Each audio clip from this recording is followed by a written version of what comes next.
வடக்கு கிழக்கில் அபகரிக்கப்பட்ட காணிகளை மீட்கவும் காணி உரிமை பிரச்சினைகளுக்கு நிரந்தர தீர்வு கோரியும் 7 மாவட்ட பிரதிநிதிகள் கலந்து கொண்ட கூட்டு கலந்துரையாடல் யாழ்ப்பாணத்தில் இடம்பெற்றுள்ளது.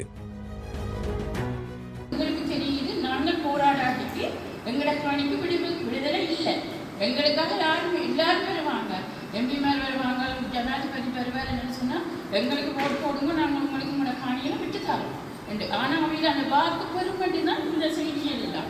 இப்போ சிங்கள மக்களை நாங்கள் கூட சொல்லக்கூடாது, எங்களோட தமிழ் மக்களே ஒற்றுமையோடு செயற்பட்டு எங்களுக்கு இந்த காணிகள் கிடைக்கப்பட்டிருக்கும். இராணுவம் மற்றும் அரச நிறுவனங்களால் அபகரிக்கப்பட்ட காணிகளுக்கான தீர்வை வலியுறுத்தி வடக்கு மாகாணத்தின் 5 மாவட்டங்கள் மற்றும் கிழக்கு மாகாணத்தின் மட்டக்களப்பு, திருகோணமலை மாவட்டங்களைச் சேர்ந்த காணி உரிமையாளர்கள் இதில் பங்கேற்றனர்.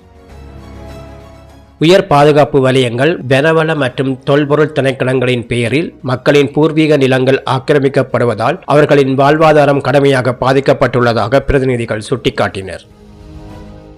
ஆட்சி மாறினாலும் நிலை மாறவில்லை என குறிப்பிட்ட பிரதிநிதிகள் புதிய அரசாங்கத்தின் காணி விவகார அணுகுமுறை குறித்தும் தமது அதிருப்தியை வெளிப்படுத்தினர்.